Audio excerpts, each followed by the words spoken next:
En los umbrales de la historia cuenta la leyenda que una diosa entró en tristeza de amor, y debido a esa tristeza de amor comenzó a derramar lágrimas sobre el océano Pacífico, y allá donde fueron cayendo lágrimas se fueron creando islas. Ese fue el origen mitológico, ese fue el origen de leyenda del gran país del sol naciente, del gran Japón, el imperio.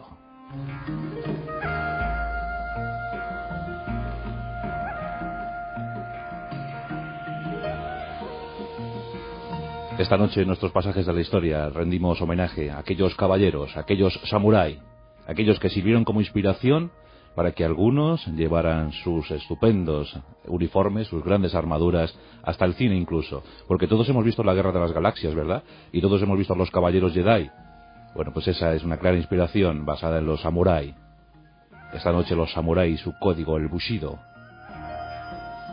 El gran lema de los samurái: la muerte es una puerta para una vida muy digna. Los samurái, los servidores, porque ese es el origen, ese es el significado de la palabra samurái. Samurái significa servidor. Aquellos que pueden gobernar, porque no ambicionan la riqueza, porque no buscan los tesoros, porque solo quieren servir a su señor, a su sensei, buscan a su maestro, y a él le sirven. Por eso son servidores, por eso son guardianes del país, guardianes de los dominios. Los caballeros samurái. Una historia ancestral, una historia antiquísima, clavada, enraizada en lo más profundo de las tradiciones japonesas. El canto de cisne de los samuráis, sin duda alguna, fue aquellos aviones kamikaze que se lanzaban contra los buques norteamericanos en el Pacífico, en un último y titánico esfuerzo por salvaguardar las costas de su país. En 1945, los japoneses descubrían horrorizados que su emperador posiblemente no era divino como ellos pensaban. Escucharon su voz por primera vez y cuentan que muchos samurái practicaron el harakiri, se suicidaron porque no podían soportar la derrota. Porque dicen que el máximo honor para un samurái es buscar el honor, y en la búsqueda de ese honor se encuentra la muerte. Morir en el campo de batalla es el máximo honor al que puede aspirar un samurái. Japón, en ese periodo Jomon, desde 10.000 años antes de Cristo hasta unos 300 antes de Cristo, era un país poblado por cazadores, por grupos nómadas de cazadores. Se sabe que Japón fue poblado posiblemente desde Corea. En ese año 300 termina el periodo Jomon y los japoneses conocen el arroz, lo cultivan y cambian la faz de su tierra. Comienzan a organizarse en sociedad. Comienza el establecimiento de aldeas, de ciudades. Y llegan las influencias chinas. Llega la escritura china. Y llega un código, el arte de la guerra. Su autor, Sun Tzu. Un código escrito hace ya 2400 años. Y los primeros guerreros comienzan a leer ese código. En el siglo VI, después de Cristo, llega el budismo. Y los militares japoneses, los caballeros japoneses, se aferran a una corriente del budismo, el Zen. El Zen es el autoanálisis de la persona buscando la iluminación, porque el samurái busca la iluminación, busca la virtud, consigue acumular virtudes. De ahí su grandeza, de ahí su nobleza. Los samurái eran majestuosos, pero antes había habido otras castas guerreras en Japón. La leyenda nos habla del príncipe imperial Yamato. Yamato era una especie de Roldán, de Galahad, de Jorge. Muchos caballeros medievales se pueden ver reflejados en Yamato. Era un príncipe hermoso y guerrero, un príncipe combatiente. Pero también había una princesa, la princesa Jingo. La princesa Jingo, que iba a la vanguardia de las tropas en una invasión hacia Corea, iba embarazada y demostró tal valor en el combate que todos la adoraban, que todos la admiraban. Su hijo Jin llegó a emperador, y cuando murió Jin, fue deificado, y se le puso el nombre del dios de la guerra, Hashiman. La historia del Japón es una historia de nobleza y de orgullo. que se prolonga a lo largo de los siglos. Poco a poco los japoneses van abandonando las influencias chinas, crean su propio código de escritura, su propia escritura, sus propios caracteres, y también, buscando su identidad, crean incluso su propia arquitectura. Los primeros samurái, los primigenios, los primitivos samurái, no basaban su poder en la katana, su arma habitual, su arma típica, sino en los arcos, aquellos arcos enormes de 2 metros. Combatían a caballo, lanzando sus dardos desde lo más alto del caballo. Era hermoso verles. Como os digo, basaban sus enseñanzas en ese arte de la guerra de Sun Tzu. Diferentes etapas, diferentes eras, y llega el medievo.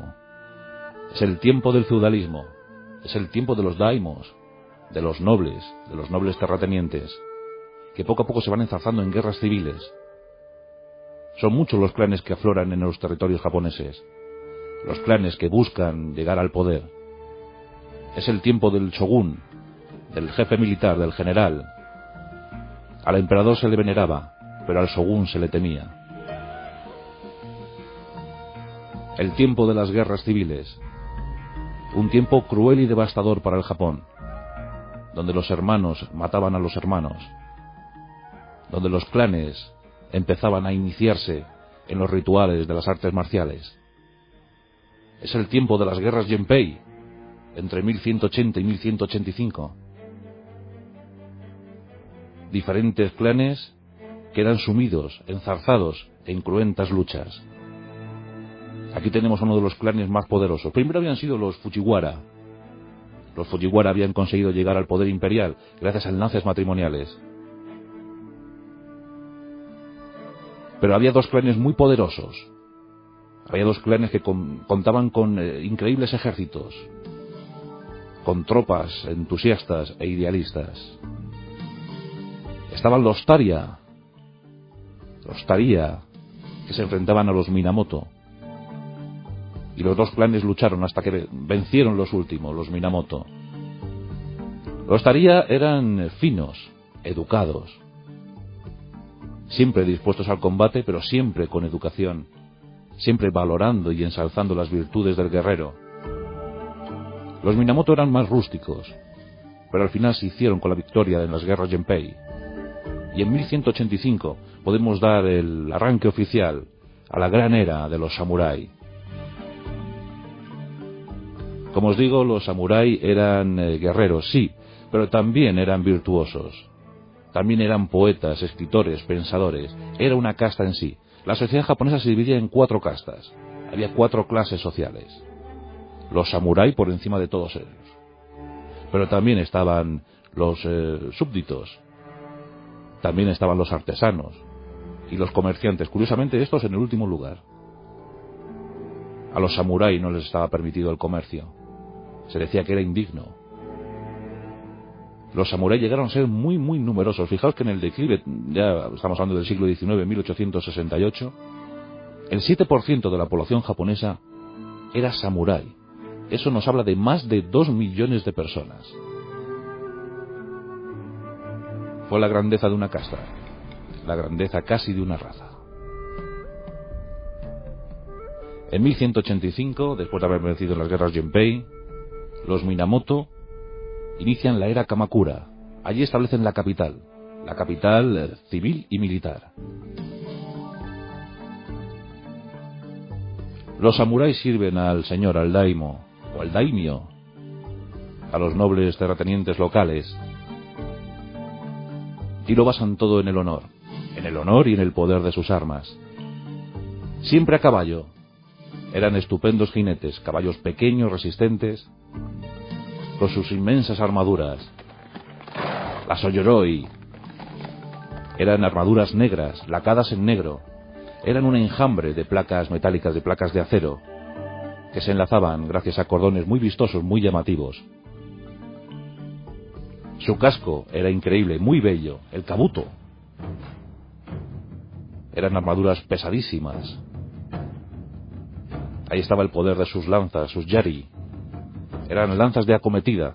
No las lanzaban nunca, simplemente acometían con ellas. Y por supuesto, el alma del guerrero, la katana. Una espada increíble, de 60 centímetros aproximadamente. Los samurái creían firmemente en su katana, y decía la historia que el alma del samurái se entroncaba con el alma de la katana.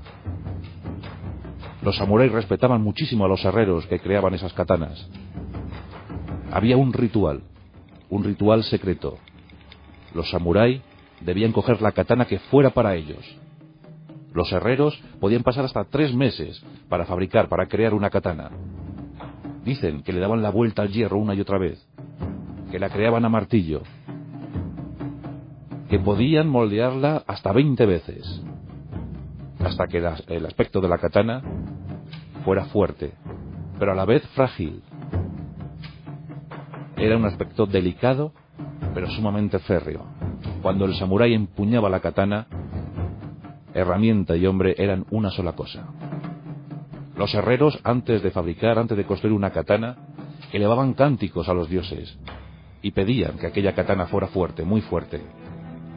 Posteriormente mostraban las katanas a los samuráis, y estos debían buscar la suya. Entre las expuestas, aquella que les mandara, que les enviara mayor número de vibraciones positivas, esa debía ser suya. Y ya nunca más se volvían a separar. Cuentan que el acero era de tal calidad que con tan solo un gesto, con tan solo un corte, podían cortar la cabeza del enemigo. Con tan solo un movimiento. La katana, la yari, los yoroi, el kabuto y también el caballo, porque el samurái no se medía con los campesinos o con soldados de baja calidad, de bajo nivel. Los samuráis se medían entre ellos. Los 2 caballeros samurái que se podían encontrar en el campo de batalla tenían que infundir mucho temor al enemigo. Así buscaban sus máscaras de combate lo más grotescas posible, lo más estrafalarias posible. Se colocaban sus máscaras de combate, parecían demonios salidos del infierno.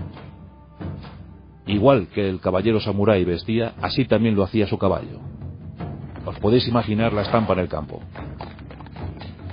El caballo y el caballero eran una misma cosa, procuraban la misma situación. Los retos debían ser magistrales, midiéndose unos a otros, lanzándose provocaciones, desenvainando sus katanas, mostrándolas al enemigo, enarbolando sus banderas, porque el samurái también llevaba una bandera. La ceñía en la espalda, la colocaba en la espalda, era la bandera de su clan, la bandera de su señor, y la defendían hasta la muerte. Eran tiempos de heroísmo y tiempos de resistencia, porque los samuráis se batieron no solamente entre ellos, sino también frente a un enemigo feroz, los mongoles. En el siglo XIII hubo 2 invasiones, o 2 intentos de invasión. Año 1274. 800 naves del Kublai Khan llegan a las costas de Japón. Llevan más de 30.000 hombres, 30.000 mongoles.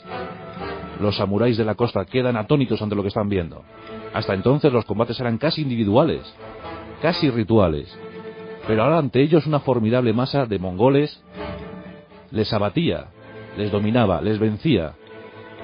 Tuvieron que aprender aquellos métodos, a golpe de espada, a golpe de derrota, pero aprendieron. Y los tifones se aliaron para dar al traste con aquella primera invasión. Pero los mongoles habían aprendido también la lección, y en 1281 fueron enviadas 4.000 naves al Japón. 4.000 naves con 200.000 guerreros. Los samuráis esperaban pacientemente. Se habían fortificado en sus ciudades y resistieron lo indecible. Resistieron a los mongoles.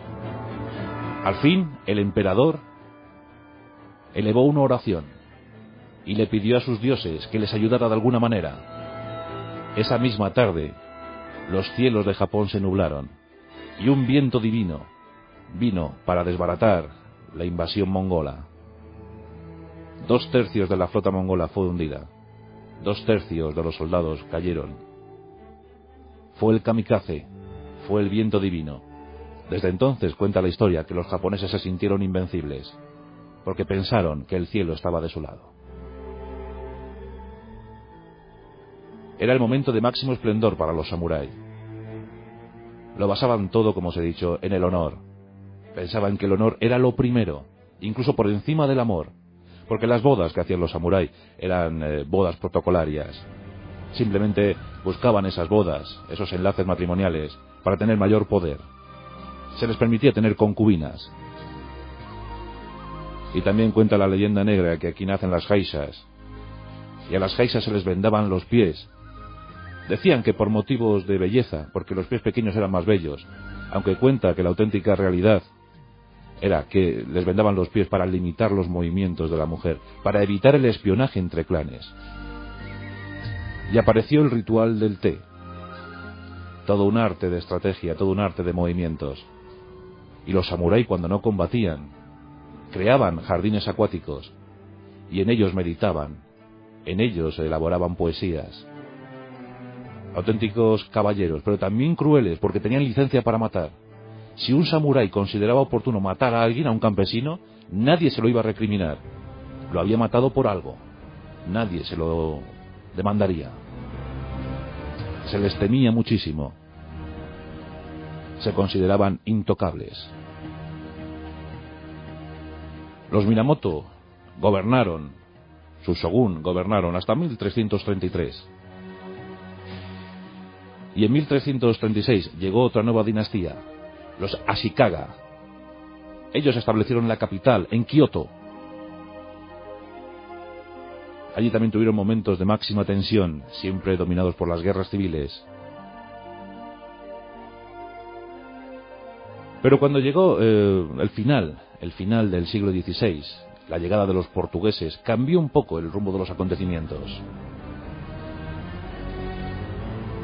En Tanegashima llegaron los portugueses en 1542 y llegaban con armas infernales, armas extrañísimas, eran arcabuces de chispa. Rápidamente los samuráis se percataron. Aquel que controlara esas armas, aquel que fuera capaz de crear pólvora, podría dominar a los clanes vecinos. Y rápidamente imitaron esos arcabuces, crearon nuevos mosquetes. Aquí ya empezaban a imitarlo todo muy bien. Después de los portugueses llegaron los españoles, posteriormente los británicos, más tarde los holandeses y alemanes. Y durante un siglo fueron evangelizando. Dicen que el mundo católico japonés en aquel tiempo llegó a contar con más de 150.000 adeptos. Tenían su religión propia, el Shinto. Los sintoístas eran muy numerosos, pero había muchos budistas. Confucio también estaba entrando ya por aquellos territorios. Pero los católicos habían entrado. Y los samuráis se dieron cuenta de una cosa. Portugueses y españoles eran católicos, pero aquellos que habían llegado después no eran católicos, sino protestantes. Por tanto, empezaron a temer por el futuro de Japón, porque entre ellos, entre aquellos misioneros que se supone que eran tan buenos, había muchas disputas, muchas peleas. Seguro que alguna de las dos partes, en algún momento, querría dominar Japón. Por tanto, en el siglo XVII fueron expulsados. Solo se les permitió una pequeña colonia a los alemanes para intercambio comercial.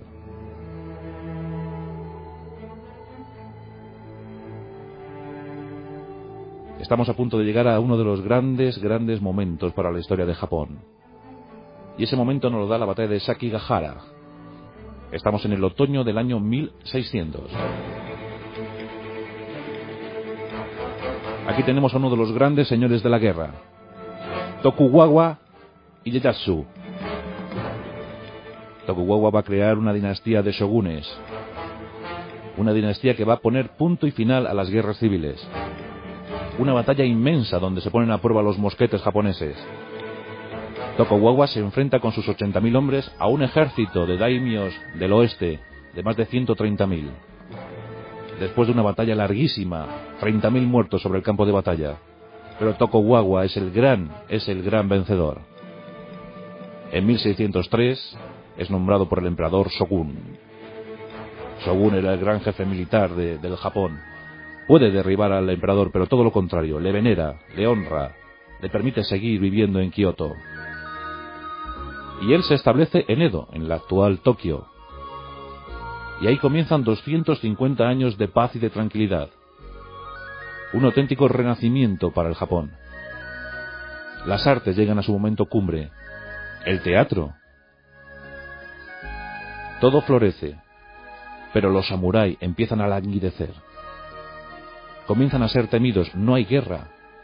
Antes a los jóvenes samuráis les habían enviado a Corea en 2 expediciones infructuosas. Pero en el siglo XVII hay que retomar las riendas.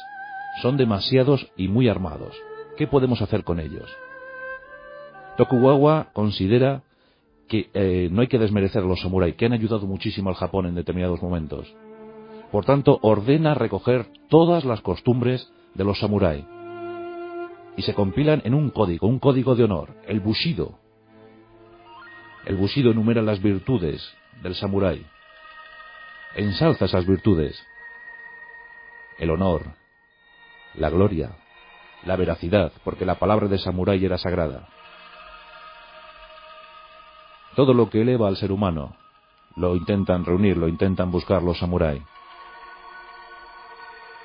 Pero poco a poco se les va desarmando. Se les despoja de sus yari, se les despoja de sus armaduras, se les despoja de sus katanas, de sus queridas katanas.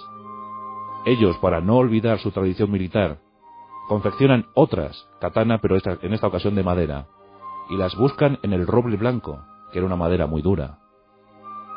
Desde el siglo XVII combaten entre ellos, pero con katanas de madera, con katanas de roble blanco. Los samurái empiezan a perder su identidad, empiezan a perder su sitio en la floreciente sociedad japonesa. Buscan refugio en las ciudades, y allí se convierten en clase comercial. Son profesores, son maestros, son poetas, son eruditos. Y así se van integrando, pero otros no lo consiguen.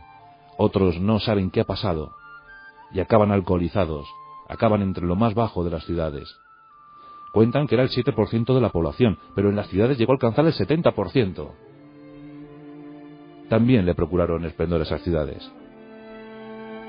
En 1853, aquellos buques negros que decían los japoneses, esos buques negros eran norteamericanos, se plantaban frente a las costas del Japón. Hubo que abrir la comunidad, hubo que abrir el país. En 1868 cae la dinastía Tokugawa y se recupera el poder imperial. Los jóvenes samurái ven que ha llegado de nuevo su momento. El emperador es divinizado. Comienza una nueva etapa para el Japón que acabará en 1945. Logran escapar de la Primera Guerra Mundial, pero en 1931 inician la invasión de China, creando la República de Manchukuo. Los samurái vuelven a retomar el Bushido y se lanzan a su expansión militar. Japón es un país privado de materia prima, hay que buscarla en el Pacífico. Después de China, después de la campaña de China, llega el 7 de diciembre de 1941. Muchos samurái iban a bordo de aquellos Mitsubishi Zero que atacaron Pearl Harbor. Japón entra en la guerra y en tan solo un año consigue una expansión como nadie jamás había imaginado. Pero el poderío militar norteamericano es demasiado fuerte. Y por fin llega el auténtico y claro declive. Alemania había firmado la paz, había firmado la rendición en mayo. A los japoneses les iba a costar mucho más. La casta samurái no quería firmar la paz, querían luchar hasta el final, resistir hasta el final. En agosto de 1945, las bombas atómicas acabaron con la ilusión de aquellos samuráis, de aquel pueblo japonés. Fue tremendo. 15 días más tarde se firmaba el armisticio. Los últimos intentos de los samuráis venían con nombre de viento divino, con viento kamikaze. Miles de jóvenes leían su Bushido antes de lanzarse contra los portaaviones norteamericanos o los destructores. Como os dije antes, cuando los japoneses escucharon la voz de su emperador Hirohito, no daban crédito a lo que estaban escuchando. Era la primera vez que oían esa voz. Muchos samuráis optaron por el código ritual, optaron por la muerte ritual del harakiri. Así acabaron muchísimos de ellos. Después la reconstrucción, y hoy en día, gracias a ese empuje que tienen los japoneses, a esa forma de ver la vida, a ese honor, hoy en día Japón es casi ya la primera potencia mundial. 56 años después se han recuperado y ya son líderes mundiales de nuevo. La determinación de un pueblo, la sangre y la raza de ese pueblo, los samurái, y su código el bushido. El honor de un samurái está por encima de todo. Y la muerte es la mejor puerta para una vida digna.